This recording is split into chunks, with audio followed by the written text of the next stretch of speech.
Hello, everyone. My name is Sheryl Kingsberg, and I'm the Chief of the Division of Behavioral Medicine at University Hospital's Cleveland Medical Center in Cleveland, Ohio, and it's my pleasure to present to you today Female Sexual Dysfunction. Does nomenclature really impact clinical care? And I would like to thank HerDesire.net for the opportunity to present to you today. I have a number of objectives. The first, in our goal to figure out what's the most clinically relevant information, is to talk about normal sexual function and not just dysfunction. Secondly, I want to review past and current classification systems in order for you to understand where we've been, where we're going, and to help you decide what classifications will work best for your practice, and also to review the impact of the classification on your diagnosis and therefore on your treatment. Here are all of my disclosures. I'm not going to read them, but feel free to go through them. So to begin with, I think it's really helpful to understand dysfunction by considering what we consider normal sexual function. And really, when we think about 2017, normal is still really defined best by our cultural norms, not statistical norms, but really our culture. And historically, female sexual function has been given very little attention. So as we fast forward to 2017, it's important to recognize we're still sort of getting used to acknowledging female sexual function, and that's true for you as clinicians as well. You know, if you date back to the Victorian era, when it was discovered that female orgasm was irrelevant to conception, sexuality for women really went underground and was considered unimportant. So now that we consider it relatively important, we need to feel more comfortable addressing it and having some nomenclature around it. So we have several models to understand healthy sexual function in women.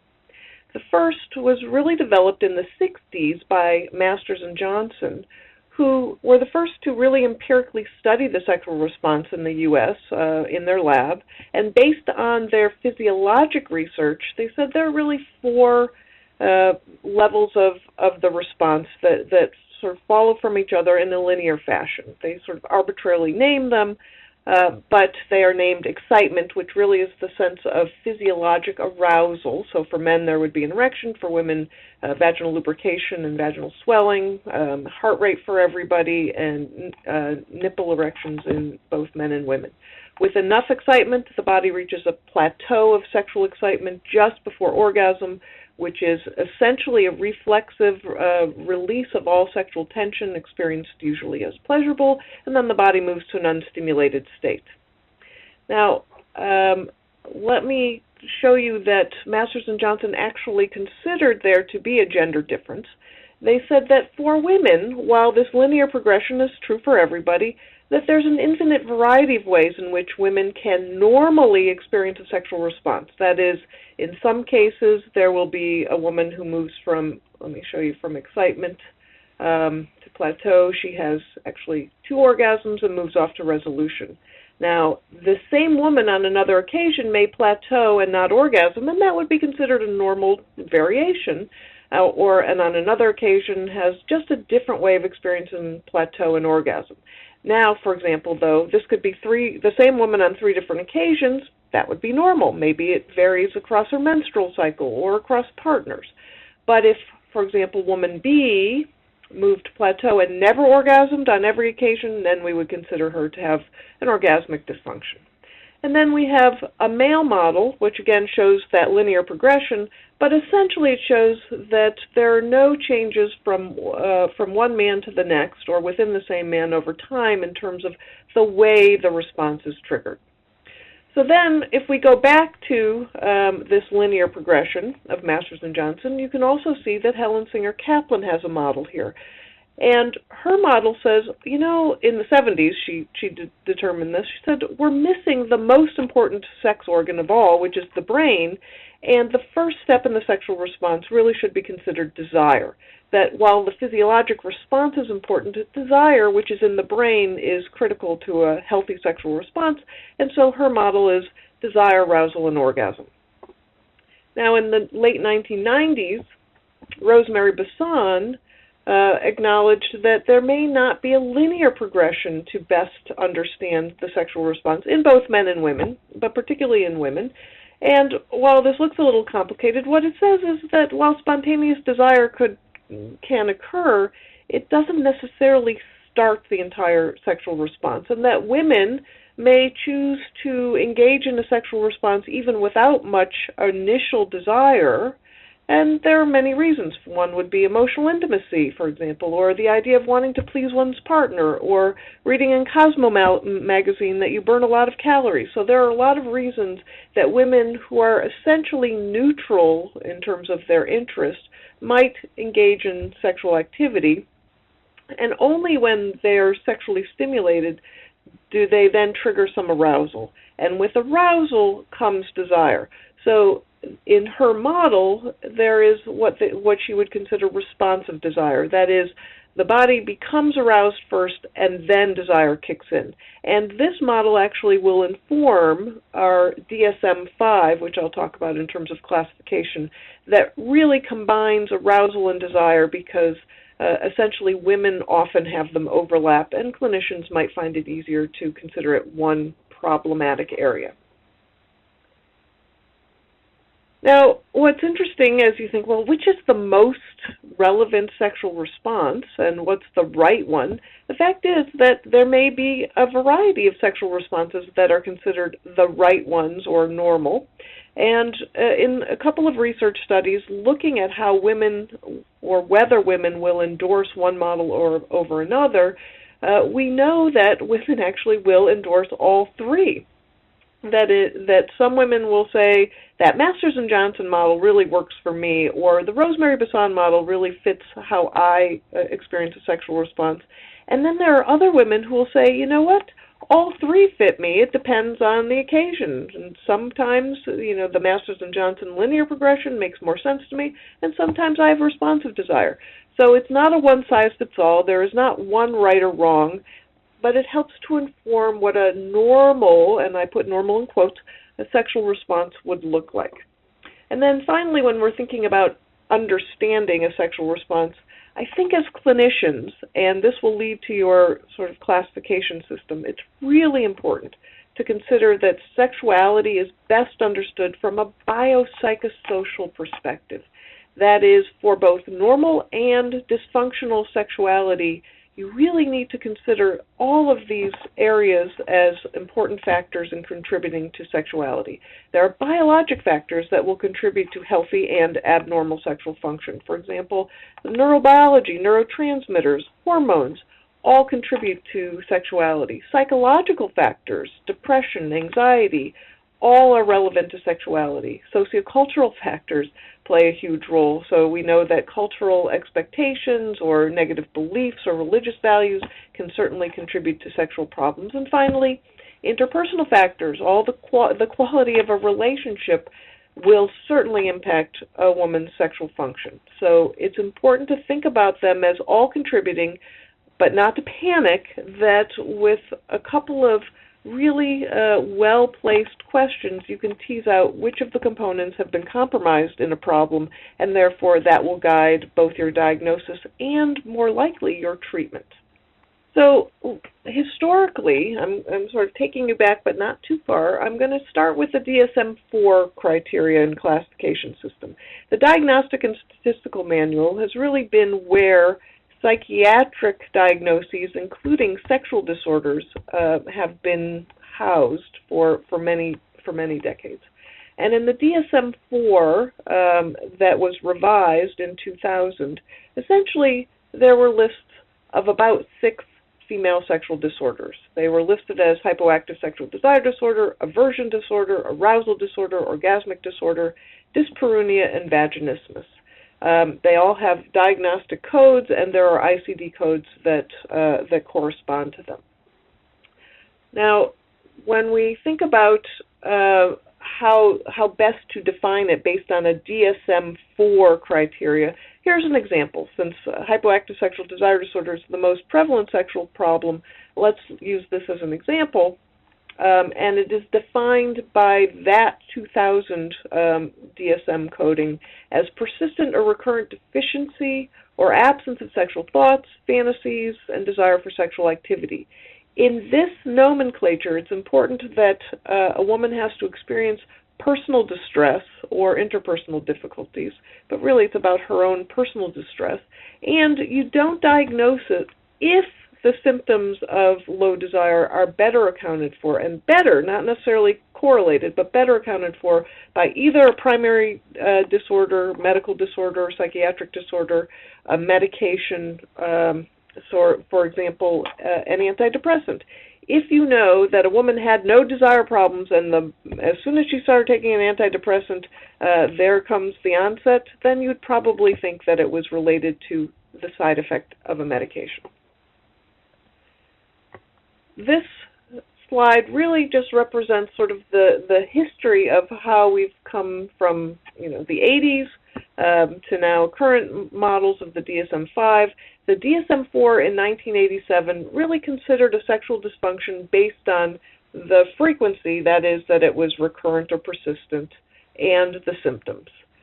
The DSM-TR model in 2000 not only looked at the frequency, that is, persistence of it, and the symptoms, but also required that a woman have to experience distress in order to meet the criteria for a diagnosis. And then in 2013, you can see that what we did was we essentially lumped several of the disorders together, so going from 6 that I had shown you in the DSM-IV to 3 in the DSM-5, changing the nomenclature or the terms from hypoactive sexual desire disorder in this case to a combined arousal and desire problem called female sexual interest and arousal disorder. And remembering back to what I said about that Rosemary-Basson model, that overlap between arousal and desire really allowed for combining that. And there's been some controversy over what's the best way to define these conditions.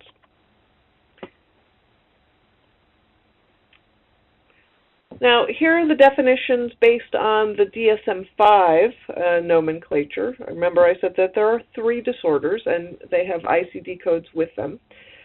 Female sexual interest and arousal disorder has 6 different criteria with it. And what you can see, and I'm not going to bother reading all through them for you because you can read them yourselves, but you can see that the first 3 criteria really are related mostly to desire, and then following with symptoms that would match arousal. It makes it a little bit more challenging to meet the criteria for an arousal problem, and again, the overlap has created some controversy, which we'll talk about shortly. Then there's female orgasmic disorder, and while it is still the same sort of single condition of orgasmic problems, the criteria are a little bit different for the DSM-5 in that they specify 75 to 100% of the time as sort of the almost all. So you don't have to have an orgasmic problem each time, for example, 100%, but most of the time. And it includes marked delay in or infrequency or absence of orgasm. So the delay itself could be part of the criteria, and there's reduced intensity of the sensation. So it allows for a little bit more nuance of how you experience orgasmic disorder. And then the third disorder is called genitopelvic pain / penetration disorder. It was certainly not renamed because of its ease of saying it. And it is essentially the combination of dyspareunia, which is pain with sexual activity, and vaginismus, which really is the anxiety component of anticipating pain or experiencing pain, which is the psychological tightening of the vaginal muscles, or when I say psychological, I mean anxiety drives it, that there is wanted penetration, but the muscles tighten up as an anticipatory response. So this slide just shows you a little bit of the comparison. If you're looking at DSM-IV-TR and you're looking at how it's changed to the DSM-5, it gives you a nice little box to give you that the changes. And there's also another nomenclature offered by the ICSM, which is the International Consensus in Sexual Medicine.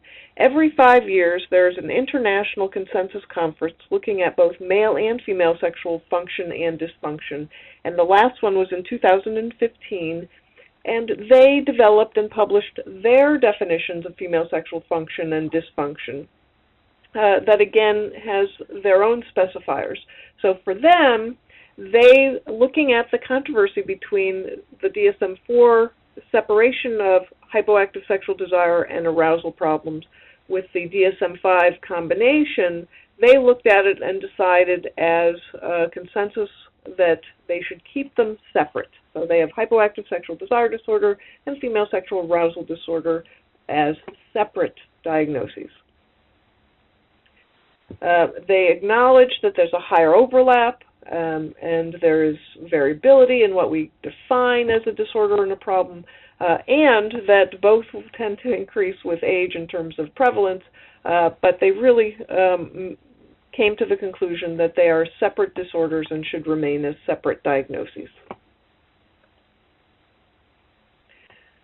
So when we think about keeping arousal problems, and FSAD stands for female sexual arousal disorder, another question is the concept of objective versus subjective arousal. And when we think about subjective arousal, do we look at that as a sort of separate subcategory? What we would define subjective to mean is her own perception about her genital response. So regardless of what you would measure, if you were actually measuring vaginal changes, is her own perception of it. And the objective arousal would be the physiologic activation, looking at lubrication, vasocongestion, and whether or not there's a concordance is the question now, and whether or not that means anything. So there's a lot of controversy over whether we want to include subjective arousal as more about desire, or just look at objective in terms of vaginal and genital vulvar changes.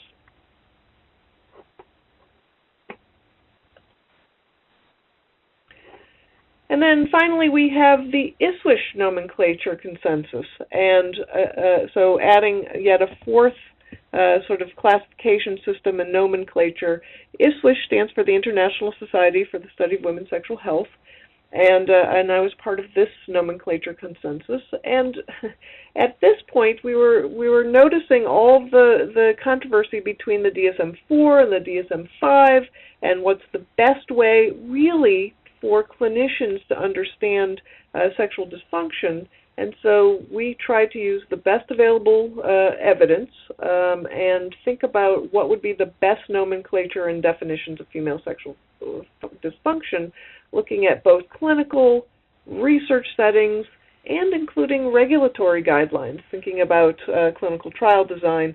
So what would be the best definitions to meet all of those needs?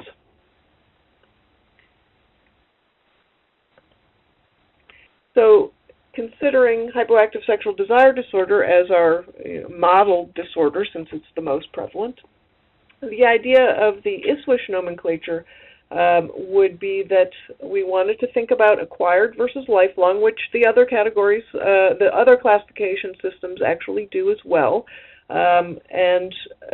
So somebody either has acquired the disorder after having a healthy level of whatever that function was, whether it was desire, arousal, orgasm, or never had pain.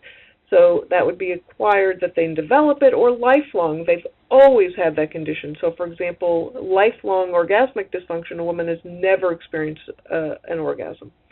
And so DSM-IV and DSM-5 acknowledge those classification differences, and the idea of whether it's situational or generalized. So all those classification systems include that, but the point is here that it really should be emphasized, because when you're thinking about a diagnosis and you want to specify whether it's situational or generalized, that makes all the sense in the world when you're thinking about etiology and treatment. So, for example, if somebody has a situational loss of desire, you would want to focus on what the situation was to try to alter that, versus generalized, which says in all situations the symptom is experienced.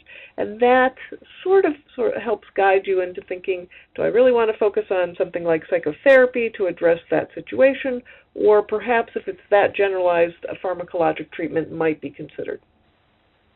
In addition, we rate the disorder in the DSM-IV and with ISWISH as mild, moderate, or severe.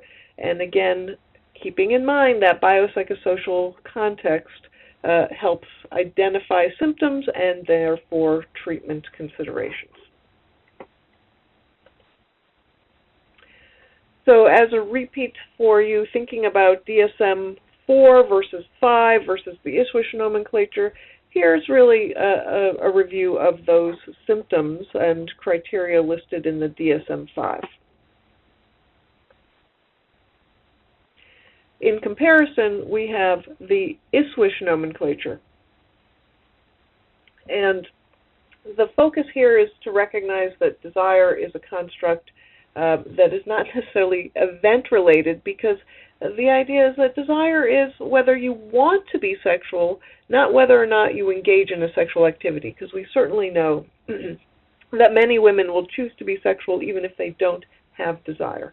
So the ISWISH Consensus Conference definition differs from that DSM-IV that I just showed you in order to help really understand the etiology a little bit better.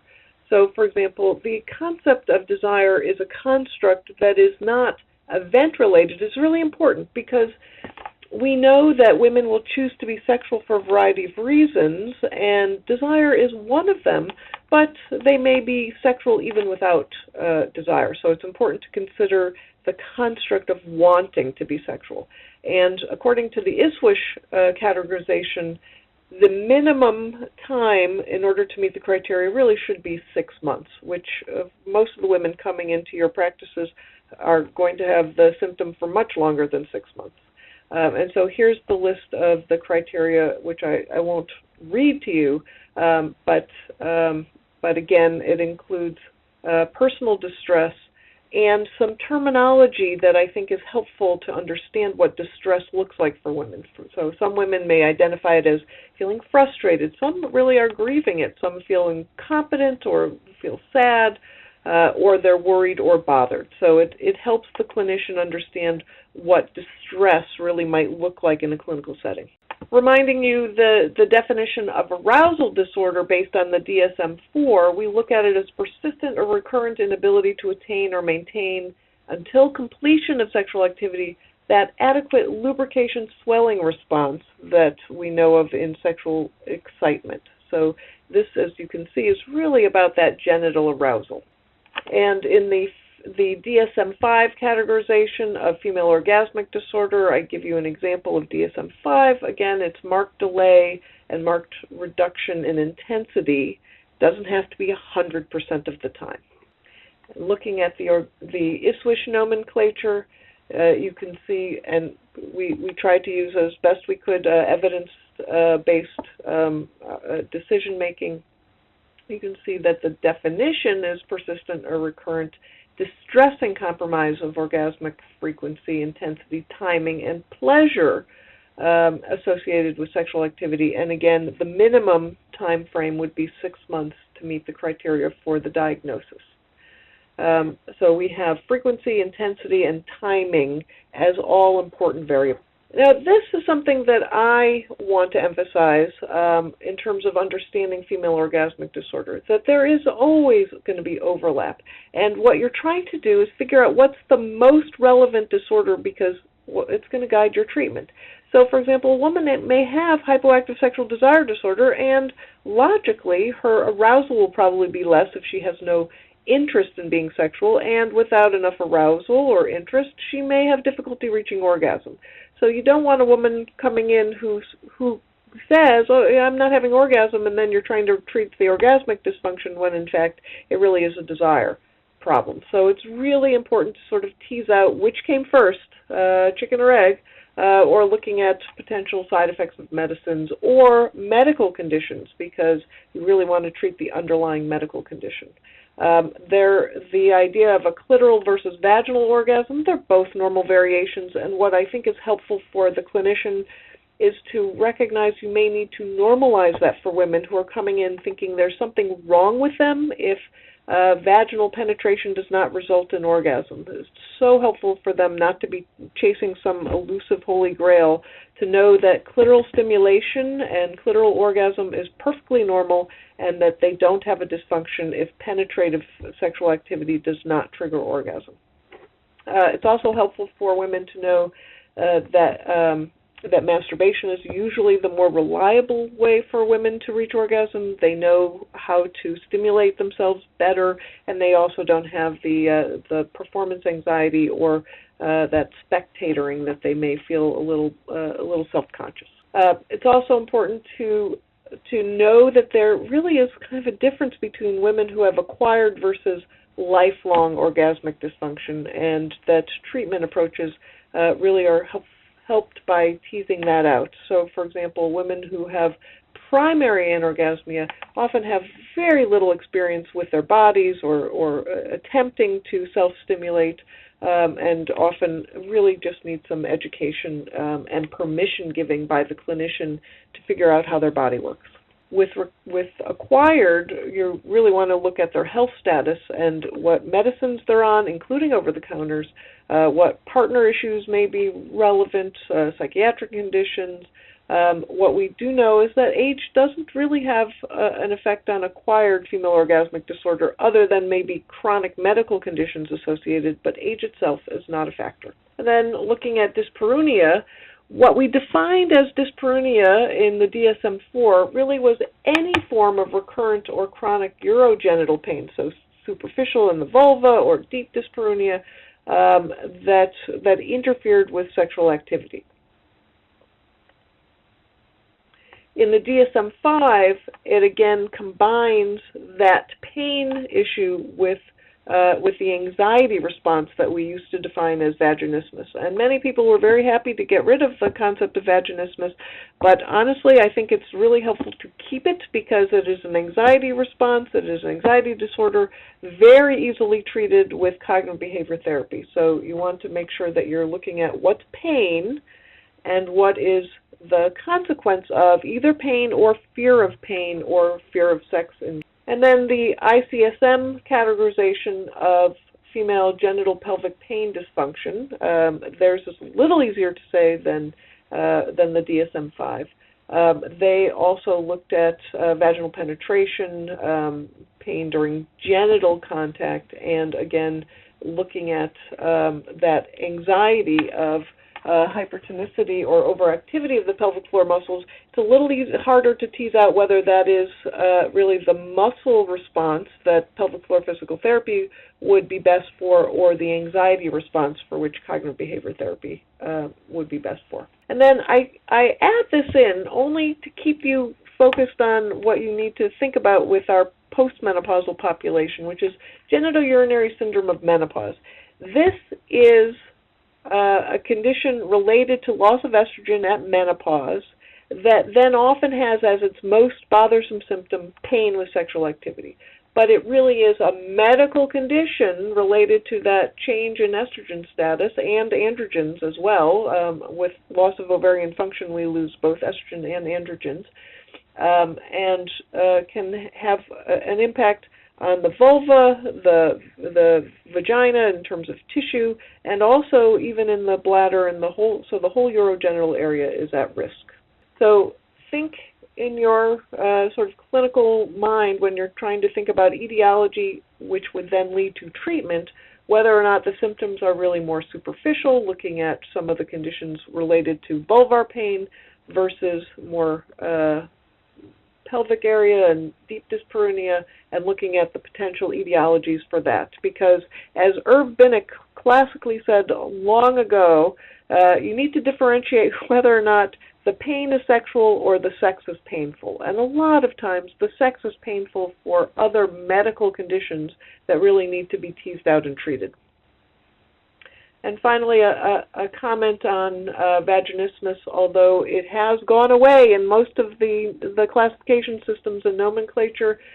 You know, I am a clinical psychologist. I have to say that vaginismus as a concept probably is useful to maintain and retain. The prevalence is very high, and treatment is usually 100% successful.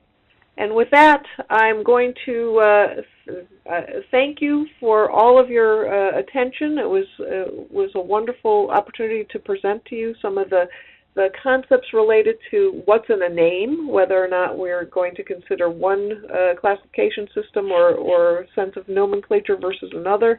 At the end of the day, it's really going to be what classification system you as a clinician will feel comfortable with, remembering that ICD codes in ICD-10 and 11 will retain sexual dysfunctions, and that may be best for your coding systems. But in order to diagnose and think about treatment, whichever one makes sense to you, keeping in mind that women will come in calling things a variety of names, and it's up to you and she to tease out what would be the best diagnosis and therefore planning a treatment. Again, thank you so much for your attention. It was really a pleasure to speak to you today.